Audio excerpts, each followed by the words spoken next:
Yeah, now we are recording. So I am Anders, he, him. I am a member of the Open Hearth gaming community. This is a talk I will do on Cortex Prime, centered around using Cortex to design your own games. But I will talk a little bit about the history of Cortex. We'll go through some of the basic mechanics and look at some sample characters and the core building blocks for characters in Cortex Prime, which is what you will be using primarily when you make your game. We have Matt and Sabine here. Whenever you feel like you have a question or something, put it into the chat, and I'll try to get to it. Whenever I notice there's a good spot for that. Otherwise, I'll take a break at some point and just open up for questions and comments and your own experiences and whatever you want to add. So let's get started. First up, a brief history of Cortex. Cortex was the original system was created for a game called Sovereign Stone. This is now called Cortex Classic. It was a similar system was used for Serenity, Battlestar Galactica, and the Supernatural RPG. All of them, as you can see, IP adaptations. I don't have any experience with any of those games. I've seen enough of Cortex Prime to kind of get the feel that at this point Cortex was more of a almost trad system. You had hit points and I think initiative rolls and that sort of thing. Then Cortex Plus came around. Cortex Plus is not a unified system completely. It has like 3 different main varieties.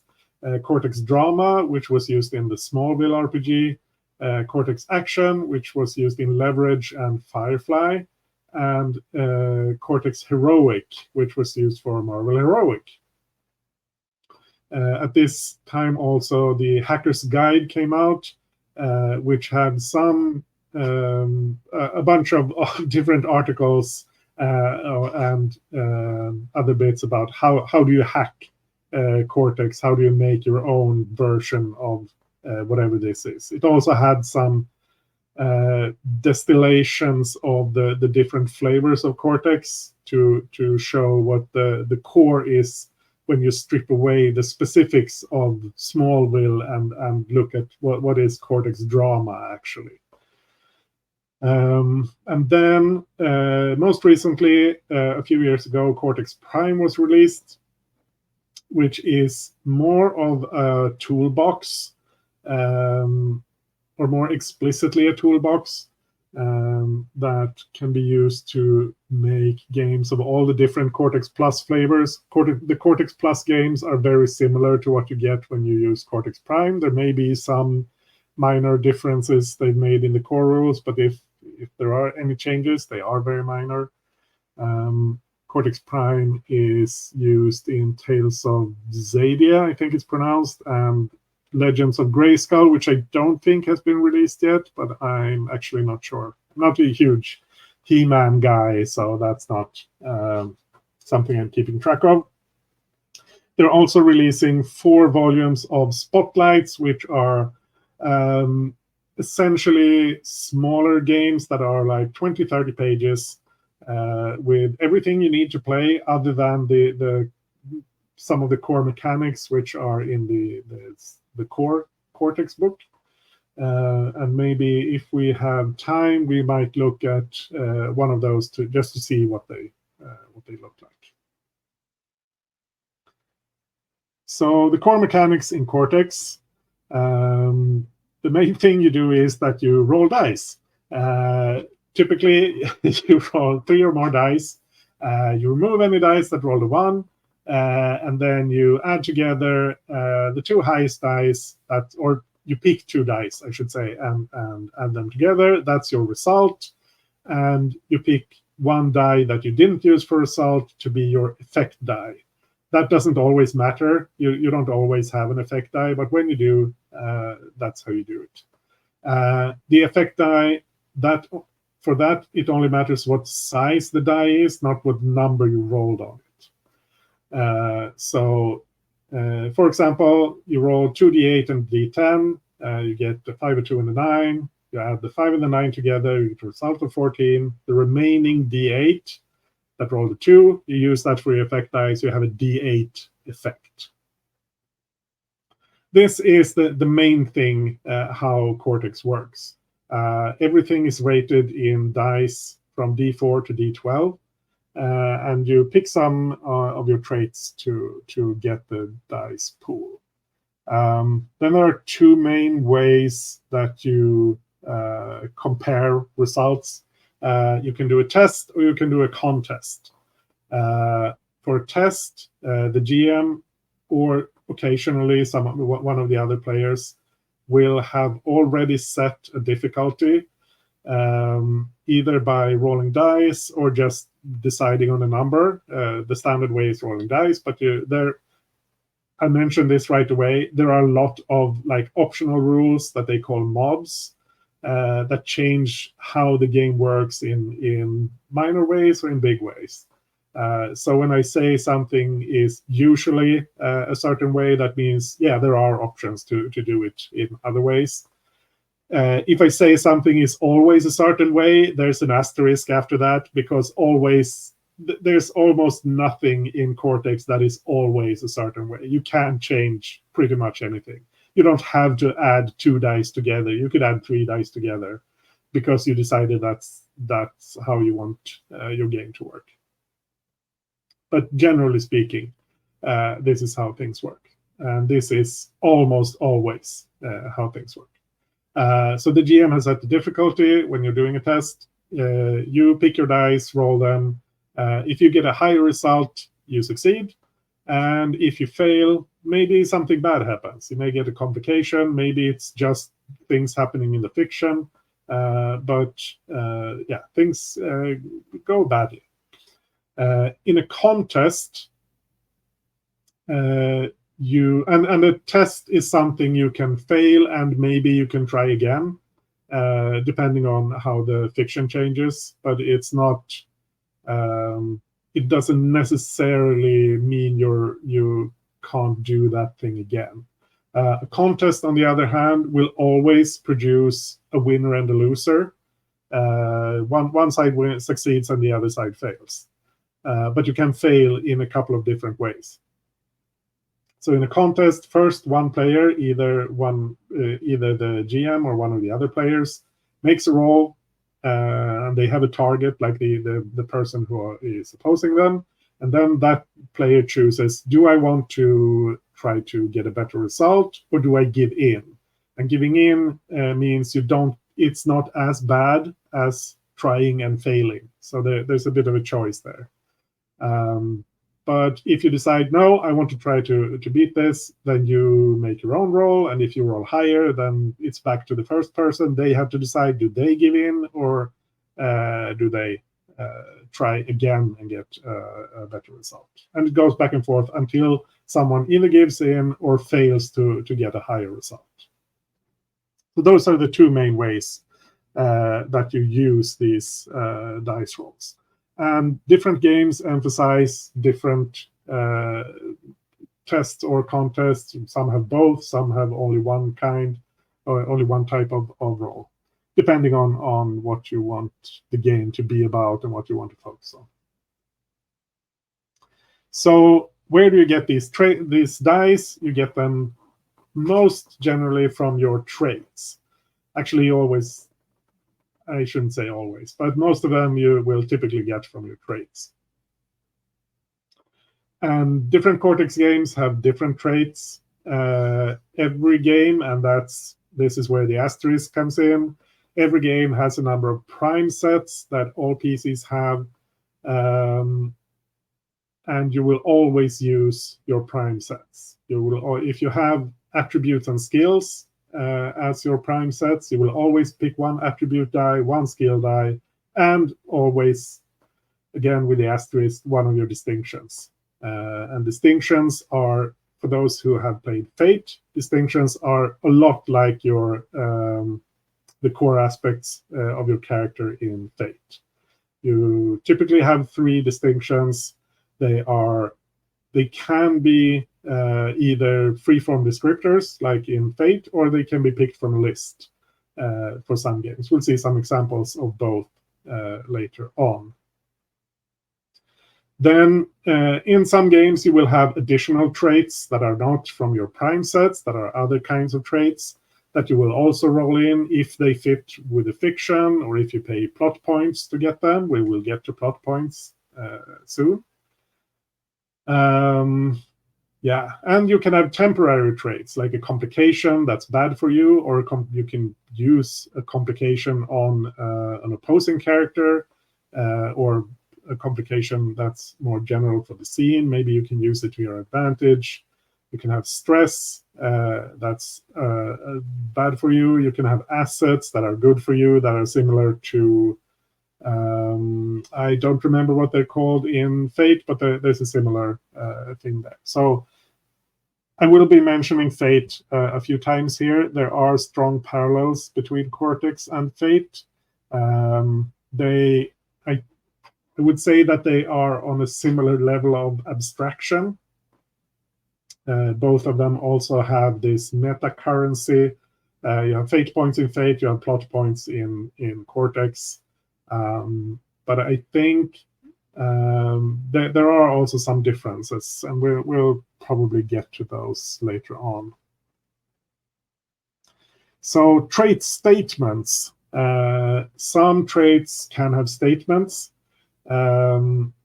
So, for example, if you have a trait that is a relationship to another character, it will be rated as D4, D6, D8, D10, D12, one of those. That determines how important that relationship is to you, how big a die you will roll when you use it. But you may also have a statement that describes what your relationship to this other character is. And this can be important in different ways. One very common way is that you can challenge a statement. When you use that trait in a way that opposes the statement instead of playing into it, you get 3 dice from that trait instead of 1. But for the rest of the session, that trait is stepped down. So if you had a D10 relationship with another character, and you go against your statement that you had there, you get to roll 3 D10 for that one roll, but for the rest of the session, that trait is a D8 instead, because you've acted against it, kind of weakened that relationship, and often then at the end of the session, you have to decide, do I step this die back up, but I have to change the statement, my relationship to this person has changed, or you can keep it at the lower value, it's not as important to you anymore, but then you will typically get to step up another die because so you have the same number of steps on your dice overall. So plot points, that is the meta currency for Cortex. You can use plot points to roll extra dice in your dice pool. You can use it to add extra dice to your result. If you realize, oh, the dice are rolled, it's not enough to take the 2 highest, I need more. You can pay a plot point to add an extra die on top. You can use them to pay for SFX, special effects. These are all kinds of special abilities. Many of them will cost plot points to use. You can also use them to activate an opportunity. When the GM rolls a 1 on one of their dice, that's a chance for you to say something positive happens in the fiction. You give the GM a plot point, and you get some kind of fictional benefit from it. The most common way to get plot points, probably the most common way, is when you roll your distinctions, normally a distinction is a D8, but you can roll a distinction as a D4 instead and get a plot point for it. If this thing that this aspect of your character is hindering you instead of helping you, you roll a D4, which is pretty bad, but you get a plot point in exchange. So why is a D4 bad? It's better than no die, right? Well, maybe, because if you roll a 1 on a die, that die is not included in the pool, and the GM can give you a plot point to give you a complication for that one. And the more ones you roll, the more severe that complication will be, or the GM can create multiple complications. So and a D4 obviously has a 1 in 4 chance of rolling a 1, so it's risky to roll small dice. So that's the plot points. Now I think we'll look at some examples of characters from different Cortex games. These are all from Cortex Plus games, because those are the ones I have reasonably easy access to. But like I said, the differences between Cortex Plus and Cortex Prime are minimal, so I don't think there will be anything here that would look strange for a game built with Cortex Prime. I will take a little drink there because I have been talking a lot, and I'm going to keep talking for a while longer. So, oops, back up. This is from the Leverage game. This is Parker, the thief. This is one of the most, I would say, mechanically least complex of the Cortex games when it comes to characters. I have made some little frames around here. You have attributes, which are kind of like standard stats in any RPG. Nothing strange or surprising there. You have roles, which show kind of areas of expertise that you have. Here they call these are mechanically, these are distinctions. They call them traits. And then you have talents, and talents are kind of little snippets of rules. They're very similar to stunts in Fate. And this is all there is to a character. So when Parker would do something, you would pick one of the attributes, take that die, 1 die for one of the roles, pick one or more of your distinctions is how it works in Leverage. You can pick any number of them, and roll D8s for those, or D4s, and get plot points. And then sometimes if a talent is relevant, then that would come up as well. And those are the dice you roll. Add 2 together for the result, and so on. So this is a basic setup. You could do it even more simple by removing the talents. Just have attributes, roles, and traits. And that's kind of the minimal standard Cortex games. 2 sets of prime, 2 prime sets, and plus distinctions. That's often what you start with when you design a game, but we'll get to that later. So here is River Tam from Firefly. Firefly is the other Cortex action game from the Cortex Plus era. Here you still have attributes up here, but instead of having 6 attributes, this is just mental, physical, and social. Instead of roles, you have skills, a fairly typical skill list for an action-adventure type game. You also have distinctions here, but here the distinctions have special effects attached to them. So each distinction I'll go back to this, show these distinctions here. These are typical free-form distinctions. So the player who created Parker decided she's crazy. No, she's really crazy, and she's cool under pressure, and that's Parker. In Firefly, instead, there's a long list, a very long list of pre-written distinctions. So you pick 3 of those, and then you also get some of the special effects attached to those. So that's they're similar, but there are some differences.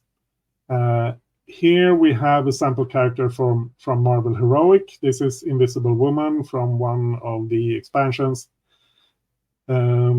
Here we have affiliations. This is a kind of tricky set of traits. In Marvel Heroic, this is solo, buddy, and team. This is when you're working on your own, when you're working together with one other person, and when you're working together with a bigger team. So in Marvel Heroic, or I should say, affiliations generally represent context, a situation, an environment that you can find yourself in. So it's kind of outside of the player's control a large part of the time. You have distinctions, and these are the standard freeform distinctions. Yes, heart of the team, implacable will, and visibly brilliant. You have a power set. And the power set is a collection of powers with some special effects attached to them. So here you can see that there's a lot of several different special effects here. They are about how, largely they're about, oh, I can use this to do something with my dice pool. I can give dice to other players. I can change how stress affects me, that sort of thing. You have specialties. Specialties are dice that you add when they are relevant. So you may not always roll one of these, but when you're doing something where they apply, then you add them in. And there's a part here that's milestones. That's to do with experience points and advancement. That's a thing that's more important or more structured in Marvel Heroic than in some of the other games. Some games you just don't change your characters a lot. Some you just get to step up something every session or every few sessions. Marvel Heroic has these triggers. So when you do something, you get some XP, and then you can spend the XP to unlock various things. So this is noticeably, I would say noticeably more complicated than the previous two, just because of all the special effects you can use with your powers. And then we get to Smallville, which sadly, I should say, is one of the most complicated games, because I think if Smallville had been a little bit less complicated and maybe a bit more clearly written, because at least for me, that rulebook did not work super well.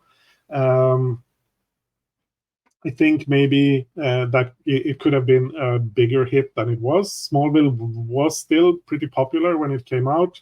It was unusual at that time for a game to focus on drama and relationships rather than simulation and representing character capabilities, especially for a superhero game, which Smallville kind of is.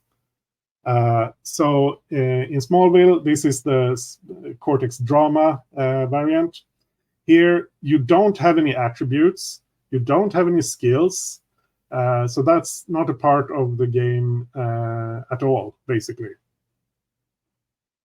But you do have values, which are things that the character value, things that are important to them. So in Smallville, those are duty, glory, justice, love, power, and truth.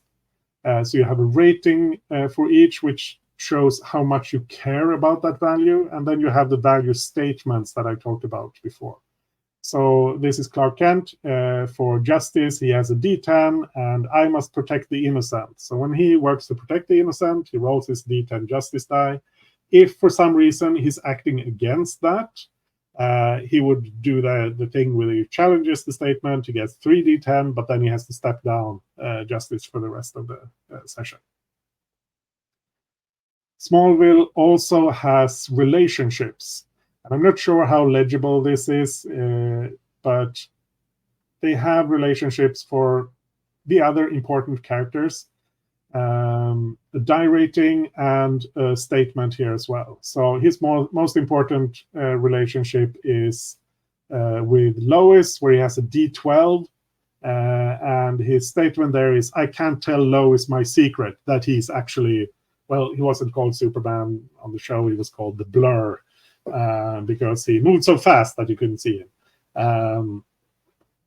So again, if he's trying to hide his secrets from Lois, he gets to roll the D12. If he goes against that, he rolls some extra dice right then, but then he has to step it down. You have what's called assets here. These are also distinctions. And similar to how it works in Firefly, here you have a list of distinctions that you pick from. And you have some special effects attached to each of them that you can unlock for XP, or how experience worked in that game, which was a bit different. You also have abilities, which are mostly superpowers. There are other things that you could have as well. I don't remember exactly how. I don't remember all of the details, but for Clark Kent, unsurprisingly, he has a lot of abilities. These also, they have a die rating, and they also have special effects attached to them.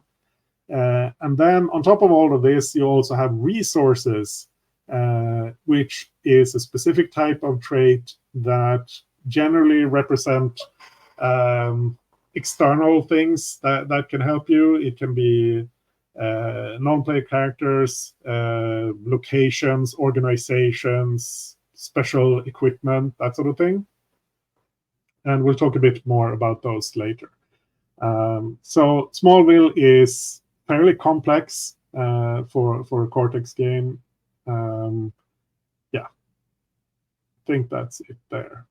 And next, we'll talk a bit about what I think are the strengths of Cortex for designing games. But I think I'll take a little break here first, see if there are any questions or comments or anything like that. And after that, I think we'll take a brief break just so I can breathe a little bit, because I'm talking a lot. So any questions or comments or notes on your own experiences or anything like that? I would have a question about if you said if you had a contest roll, right, and somebody would give in and say, okay, you win, that's the only way to get to a yes but result, right? Like you have in PBTA, the 6, 7 to 9. Okay. Yeah. I would say that's something that Cortex kind of lacks. It's you succeed or you fail is generally how things go. There is some variety with that. Like if you succeed but you roll the 1 and the GM buys that 1 to give you a complication, that's kind of a mixed result. But it's not, you don't have something, it's not similar to the it's not really similar to the PBTA 7 to 9 result. It's okay. We noticed that when we played Tales of Sadia. So and I have to say, Tales of Sadia reminded me of the Marvel thing most, I think. In the and some of the drama stuff, because we had values there too. Yeah. So you can mix and match these pretty freely, and we'll talk a bit about that when we go through them in more detail later. Cool. If there are no other questions, then I think we'll take a brief break here. Just 5 minutes. I'll pause the recording, and then so we'll be back in 5 minutes. So now I will say a few words on what I think are the strengths of Cortex when it comes to making your own game. And there are two things that are big for me when it comes to this. One is that you can make a game by describing what the game is about.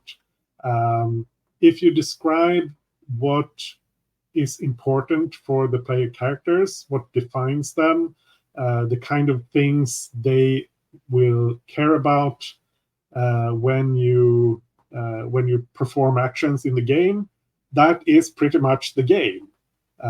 Everything else is details.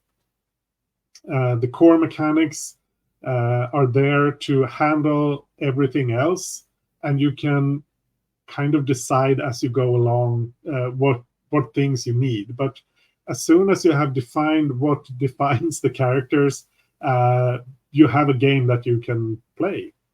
For example, if we go back to the example with Parker from Leverage. In Leverage, you have your attributes, your natural talents and aptitudes. You have your roles, the broad areas of competence, and you have the distinctions that describe your character, and you have the talents that are kind of extra little mechanical bits. That's what's important in that game, and you could play a Cortex game with just that and the basic resolution mechanic, and you would be fine. It would work perfectly well. Of course, if you want something more complex, then you will have to add other bits onto that, but that's something you can do iteratively. You don't have to have all of that in the game from the beginning if you don't want to. So that's the second part here, is that the core mechanics are very flexible. There's not a strong pairing between the coupling between the character traits and the mechanics. You don't generally have to have a certain type of mechanics because you have a certain type of traits.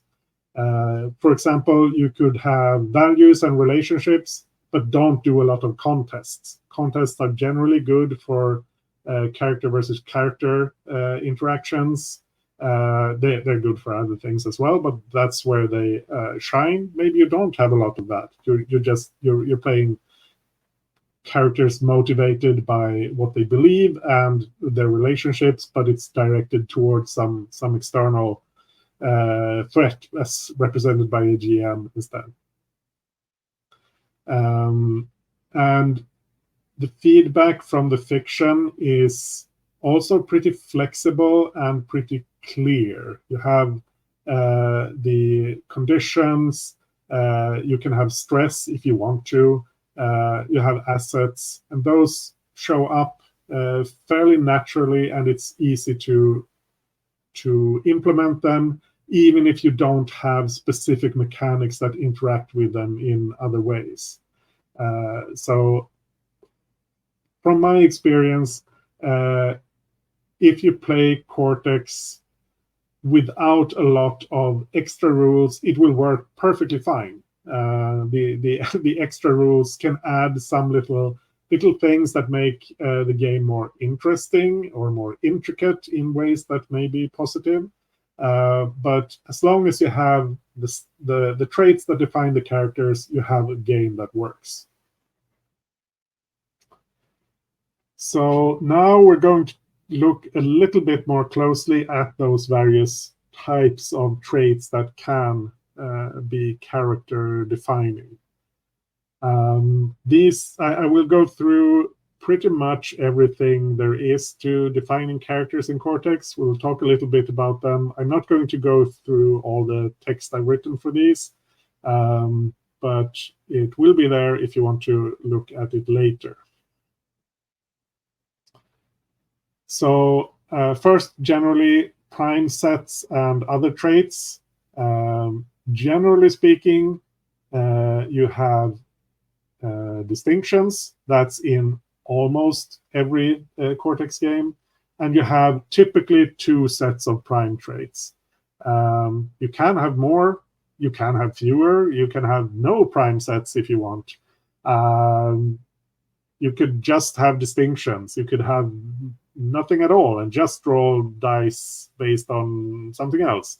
But that's going to be tricky. Typically, you have two sets of prime traits so that you get, together with the distinctions, you're always rolling at least 3 dice. That's kind of the baseline. But you can do it in other ways. You can have more than 3 prime sets if you want. But it's 2 or 3 is generally a good number, and 2 is the most common. You can you can also have special effects. These are special abilities or bonuses or benefits that only show up in certain circumstances. In the Cortex Prime book, there are some standard templates for these. Generally, it's you get a benefit for a cost, or you get a benefit in certain circumstances. That's generally how they work. You can connect special effects to pretty much any other trait. As we've seen, you can have special effects connected to distinctions. You can have them for abilities. You can have them for almost anything.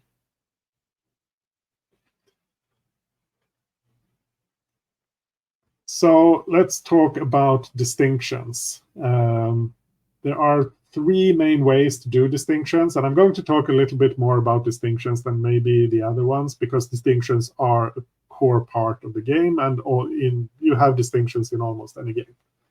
And I've kind of talked about this before. You can have completely free-form distinctions. The players just come up with whatever they want. You can have prepared pick lists where, you pick from among these distinctions. That's most common if you have special effects attached to them, because that makes it easy to you kind of pick a package there. You can also do free-form distinctions, but you're supposed to have certain categories. Like if you're playing superheroes, maybe you have 1 distinction for your mundane identity, you have 1 distinction for your superhero identity, and 1 that can be kind of anything. That's a fairly common way to do it if you're doing freeform distinctions. Typically, you have 3 distinctions, but that's not a hard rule either. You can have more, you can have fewer. Normally, they're rated at D8, but that can also be variable if you want to. And you can almost always, in almost every game, you can roll a distinction as a D4 instead of whatever it's rated at to get a plot point. That's an easy way to make distinctions both useful in a positive way, and also they can hinder you, which plays into the fiction in a natural way. Then we get to attributes. Attributes is a common feature in role-playing games. Nothing weird about them here. You typically have 3 to 7 attributes if you're using them. You can have more. You can have down to 2. I don't think you'd want only 1 attribute, because then you're always rolling that same one die. But I suppose there could be a game where you want to do that.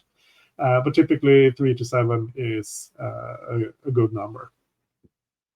The main thing to think about there is that the attributes should be roughly equally important, not necessarily equally important to every character and in every situation, but overall, so that it's not, everyone wants dexterity super high and charisma is the dump stat for everyone. Then you probably shouldn't have charisma as an attribute at all. Attributes often pairs well with skills, and we'll get to that next. Here's skills. Also a very common feature in role-playing games. It's things you have been trained to do or you have a natural talent for. There is an example skill list in the rulebook, but you can make up whatever list you want. My personal preference is to have around 20 skills. You can have fewer, you can have more. If you want to have a lot fewer, then you probably want to go with roles instead of skills. Roles is technically it's a mod for skills, which just means that instead of describing specific things you can do, you describe broader areas of competence. I really like roles. I think it's a good way to get some sense of what a character is good at without having to have a detailed list of different specific competences. Then you have powers. These are superhuman abilities that most characters don't have. They're generally not a prime set, but we saw in Marvel Heroic, there they are a prime set because all the player characters are superheroes. So everyone has one or two power sets. A power set is a collection of powers, as we saw with Invisible Woman. She had a few different powers connected to her power set, and describing the power set is what gives it flavor and makes it feel cohesive, depending on what kind of powers you have in it. Often you have special effects and limits connected to a power set. A common limit is that the power set gets shut down, or a power in the power set gets shut down. This is what happens when Iron Man directs all his power to the whatever he calls it, the repulsor beam. So now he can't fly anymore because he's spending all his energy on something else. Abilities, which we saw in Smallville, they're more specialized versions of powers where you don't have. They're generally good for games where you don't have broad capabilities in a certain area, but more narrow, specialized powers. But there's kind of a floating border there, you could say. Values, as we saw in Smallville, abstract concepts or ideals that are important to the characters. If you have values in a game, they're almost always a prime set, and you will almost always want to have the statements just to give the characters more flavor and have the ability to challenge those statements, because the point of values is to inject a little bit of drama, to make some things more important to the characters than others, and allow them to have things matter beyond what they can do, why they do things. If that's important, then you probably want values in the game. Relationships pair very well with values generally. Relationships also focused on drama and what's important to the characters more than what they can do. A variant of relationships is reputations, which is how you are viewed by a certain organization or group of people. You can use them together with relationships, or you can have just reputations, or just relationships. Affiliations, as I mentioned before, is kind of abstract. This was the one that was hardest for me to wrap my head around. But the key point here is that it's about a context and a specific environment or situation that you may find yourself in. If you wanted to use affiliations in a very D&D-like dungeon crawler game, then maybe the affiliations are dungeon, town, and wilderness. Those are three different situations you can be in, and different characters may be competent or differently competent in those areas. If you want to have a third prime set, affiliations can be a good choice because it adds another die, another trait, without adding a lot of more choice, because generally the affiliation is determined by the situation. It's not something you choose. So you don't have to choose which die to use. You just use the one that's relevant. You probably don't want to have more than 4 affiliations. 3 is fairly common. 4 is reasonable. With more than 4, you risk having too many times when a player is forced, if you want to look at it like that, they're forced to use their worst dice, because that's 1 or 2 sessions just happen to focus on areas where they're not very good. And that can be a bit of, you can feel bad. It's not fun to be forced to be weak. If you can choose to do it, that's another thing. And then resources, which is complicated. They are complicated. When you use your resources are limited use as opposed to all other traits. You roll the dice separately because you get to add those dice on top of the result you get normally. So there's some extra complexity there. They can be interesting, and they can be, if you want some extra complexity, adding resources can be a good thing. They give the players some extra tools, some extra choices to make that can be interesting. But if you want lower complexity, then probably stay away from resources. There are also signature assets. They are similar to resources in some ways, that they generally represent things that aren't actually part of the character. That's its equipment or a sidekick or something like that. But unlike resources, they're not limited in use, and you roll them into the standard dice pool. And then you have talents. That's the last thing. We saw this in the leverage character example. Talents are special effects that aren't attached to some specific trait. That's the broadest description. They are generally give some kind of mechanical benefit, but they can be just purely fictional. And like I said, I think they are the closest thing to fate stunts if you look at them in isolation, though I would say that a lot of the special effects that are attached to something else, they have a similar feel as stunts do in Fate. And here I have made a very simple Cortex game about vampire artists. So we have, and this is basically everything you would need to play this game other than knowledge of how the core mechanics work. For this game, each character has 3 distinctions. They have desires, which are values. You have power, validation, and intimacy. These are the things the characters care about. And you have roles: schemer, lover, and artist. Those are the things you can be competent at. Everything is rated at a D8.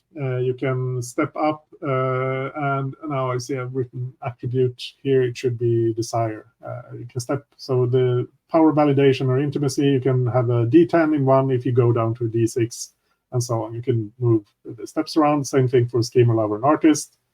The desires have statements that you can challenge. And there's some guidelines on what the distinctions should be about.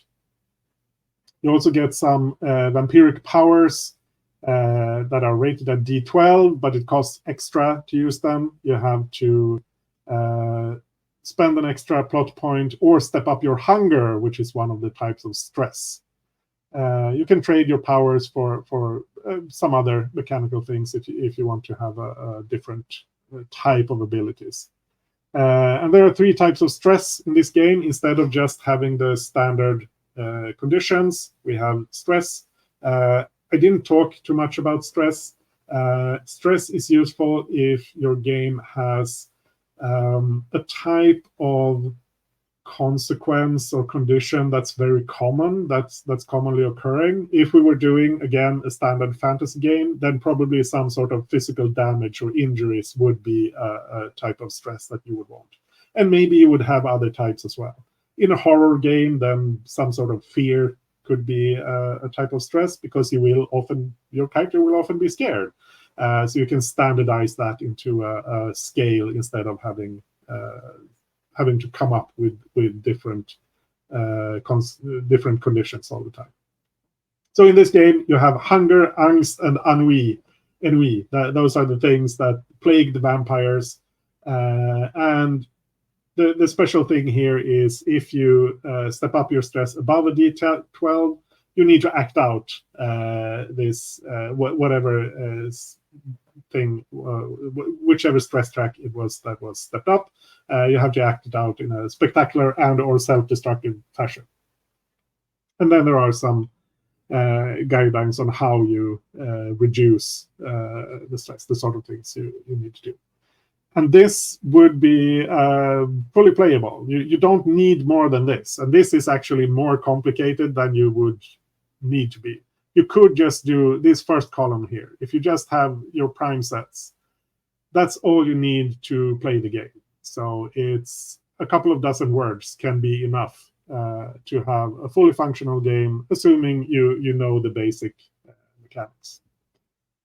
And this, I think, is what makes Cortex a strong contender for when you want to design a game, but you feel like, oh, it's overwhelming. There's so much to going into designing a game.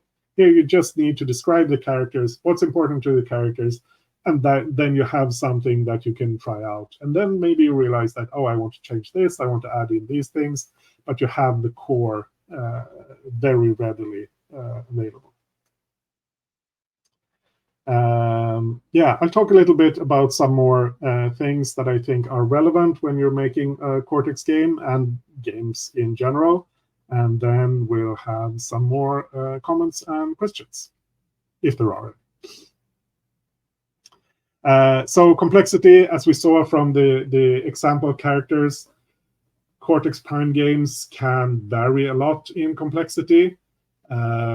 You can have, like Parker, very simple. You just have a few stats, you roll some dice, and maybe you have a special ability that kicks in every now and then. Or you could have closer to the other end of the scale, something like Marvel Heroic or Smallville, where you have a lot of mechanical bits that you want that you can play with. And either of those is fine. It all depends on what you're after. What kind of game do you want?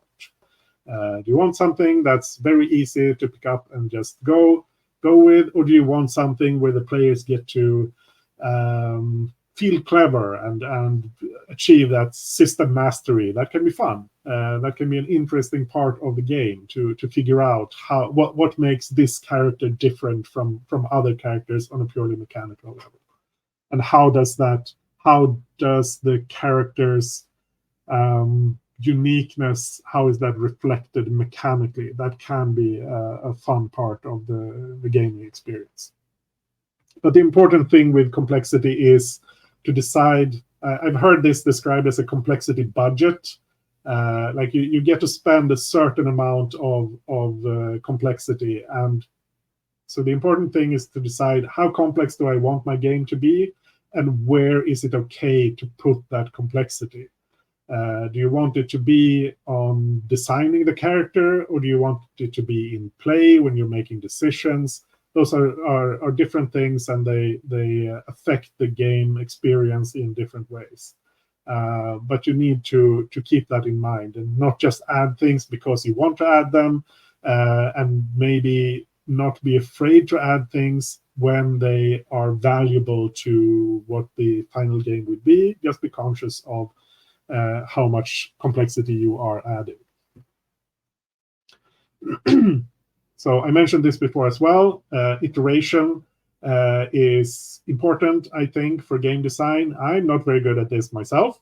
I tend to want to write the whole game at once, and then I play it and it doesn't work, and I'm very disappointed. So this is something that I need to work on for myself as well. But I think Cortex is very good for iterative game design, because it is so easy to get the core part of the game, put that together, and then you can just sort of figure out the rest as you go. If you make a game and you realize, oh, I really need this part of the fiction to be represented more clearly, maybe you add a stress track, maybe you add a special die that's relevant to that thing. And names matter. I think this is the last slide. You can get a lot of flavor from how you name things. And my example here is if you use strength, fuse, mightiness, or muscles as the name for physical strength, that all of those create different feels. They evoke different moods and themes. So you should think about what you name things. Don't just put strength because it's strength. Think about, does this fit with the themes of the game, the flavor I want. You can of course start with just jotting down whatever you think works, and then you can refine this. But I think naming is important, and you shouldn't be afraid to rename parts of the mechanics that are defined in the standard rules. If you don't want to call plot points because that feels wrong for the game you're making, then call them something else. If there is a flavorful good, maybe you call them luck in a game. Maybe they're luck points, or they're something else. Maybe they're pure magic. You get magic points because the game is focused on magic. So you shouldn't be afraid to rename things in that way, because naming both it evokes theme and feel, but it's also helpful. It's easier to remember rules if the rules make sense with the fiction, and how you name things can help with that. Yeah, that's it. I am going to stop the slideshow now. And yeah, I have talked for quite a while now. So if you have any questions, comments, thoughts, please go ahead. Well, that was a lot. Thank you for putting this together. I remain curious about playing more of this. Mm-hmm. But I don't feel very qualified to ask very pointed questions, because I've only played the one game, not two games. I've been reminded I played another game, but that was like, okay, and that might be a point for Cortex. I forgot about that there were mechanics, and then I just played the game. So it wasn't too hard to wrap my head around. But I noticed when we were playing Tales of Xadia, some other people had difficulty understanding, okay, and now I need to put this in, and I put that in, and I roll this, and can I use that? Maybe, because Tales of Xadia is a bit more on the complex end of the scale, and I think it was a bit much because you had assets and stuff, and these were pre-built characters to play with, and I feel they might have worked better if they hadn't been burdened with so much stuff. But yeah. Some of the game. Yeah. No, go ahead. Especially for people going into their first Cortex game, it was a bit like, oh, okay, what do I do with that? And I was lucky. My character didn't do magic, so it's easier, but still. Yeah. I think this is partly. I think this can partly be alleviated with presentation. Actually, the character sheet I showed for Parker left out some bits, because let's see if I can maybe share this.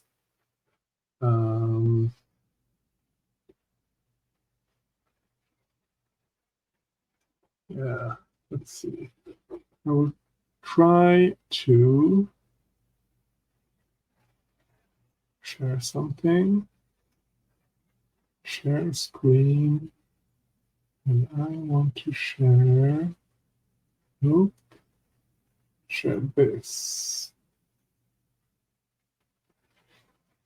So this is, yeah, let's see if we do it this way. Scroll down to the right thing. This is the actual character sheet for Parker here. And this is from a quick start. So this has some just basic information on how you roll the dice and what sort of traits you add together in there. I took that out because I wanted to just present the game mechanically relevant parts. But having something like this is, I think, very useful for games that are more complex. Just having some information on the character sheet that tells you, oh, this is how you use this sort of this trait. The information was there. There was just a lot of it. Yeah. That can obviously be a problem as well. And I think. And I don't mean to riff on it. It was well presented. The characters were interesting. We were just a little overwhelmed. Yeah, and that's not surprising for a game that is a little bit more on the complex side and also uses mechanics that aren't that common. Dice pool mechanics aren't super common, and when you use dice pools, usually you're rolling a number of d6s or maybe a number of d10s. Having these different dice, and you have to pick your traits and that sort of thing. It is a little bit unusual, even if maybe you often do something similar in like Vampire. You have your attributes and you have your skills, so it's somewhat similar. But yeah, it's not obvious how it works until you tried it. Even then, it may take a while for you to figure out how different traits work.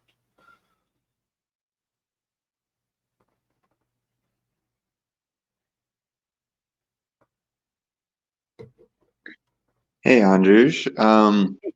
Which of the licensed Cortex games do you think gives a good overview or a good intro or a good sampling of all the different things that you can do with the system? That's a very good question. I think all of them are out of print because the licenses have lapsed. But of course, you can probably find them somewhere. I think Leverage is a good one to start with, just because it is a little bit simpler. It's pretty clearly focused. So that's probably good. There are a lot of like the new the Spotlight volumes for Cortex Prime. I'm not sure how they will be presented or how they are presented. I backed the Kickstarter, so I'm just getting them in my mailbox as they show up. I think those are pretty good. Picking up one of the volumes there, I can actually show what they look like. We can look at one of these. If I think that could be a good starting point, because then you will get, I think, 5 or 6 different settings or games. So let's try sharing again.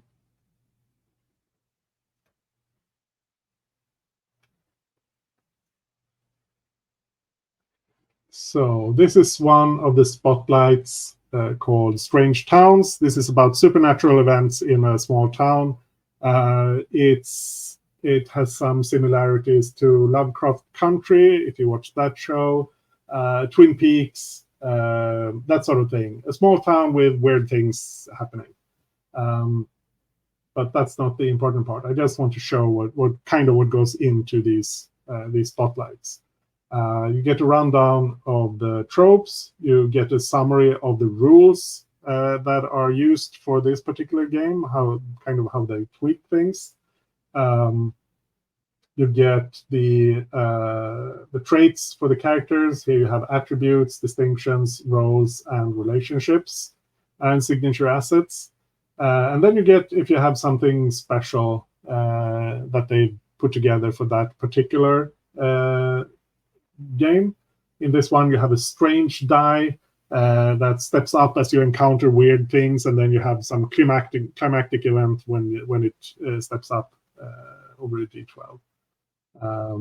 You get some how you create your character. In this game, you have advancement, so they tell you how that works. Setting up your town. Some advice for the GM on how to run things. You get some sample NPCs and that sort of thing. So I think these are really good for seeing, getting like a compact presentation of how you can put together a Cortex game. Maybe they're not the best if you want the like an actual written rundown of how Cortex works.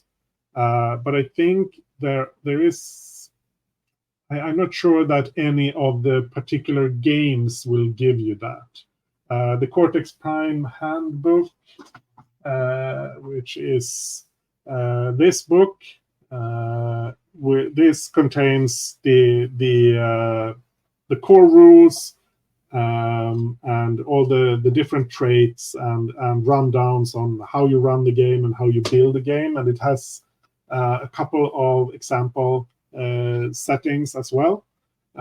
So if you're willing to spend money and want to get into Cortex, then I would say start with the handbook, actually. Yeah, does that answer the question? Yes. Cool. Anything else? I guess these games seem to cover a pretty wide array of like genres or gaming styles, with it tending towards like action stories. And it seems like you can do a lot with it, but I think invariably these kinds of like hodgepodge systems often lend themselves to one style more than the other. So have you had most success with one kind of like genre or play style over others? Ooh. I think yeah, Cortex it's great for sort of action adventure sort of stuff. The same things that Fate is good for, I would say. It also does drama pretty well. I would say it does it very well as long as you're willing to do the very PvP sort of play, where you get character versus character. We can get pretty intense, but that's the same thing in Pasiones. So I think it can cover similar ground as that. If you want something that's a little bit crunchier with a bit more mechanics to it. I don't think it doesn't have a particular strength for investigations, I would say. There are no specific rules for that. It will be more trad style investigation. So I don't think that's where it's at its best.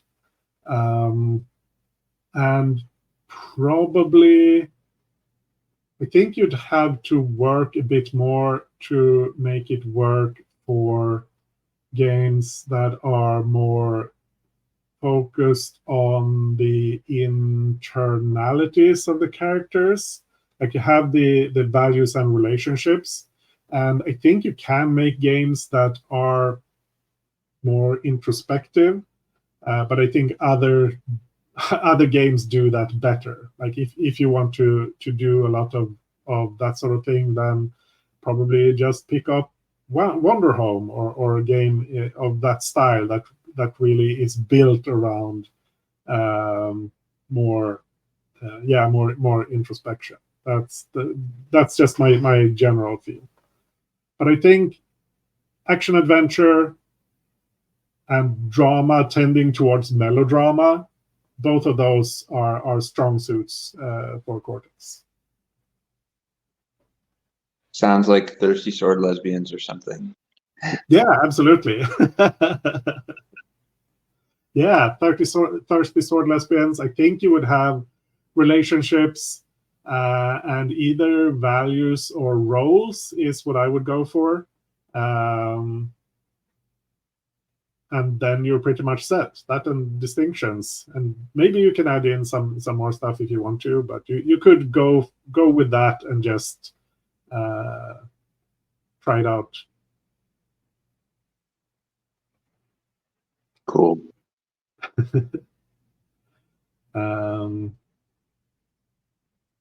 Yeah. Any more questions, comments, ideas? Thanks for the overview.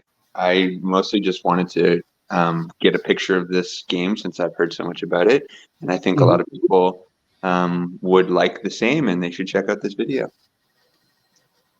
Yeah. Well, then I have done my job. Yeah. That was a good overview. Thank you. And, Thank you both. if you ever put a Cortex game on the calendar, I will try to jump in. Yeah, I probably will at some point. I have been working on a Changeling hack for Cortex, but that's Which Changeling? The Dreaming Lost, or primarily. Lost? Okay. Primarily inspired by the Lost, Okay. but kind of drifted a bit. But I'm not sure that's in the I want to write everything stage. So we'll see. Maybe I can successfully pare it down to something that's playable. Cool. Looking forward to that. Glad to hear it. Yeah. Thank you both. I will end the recording.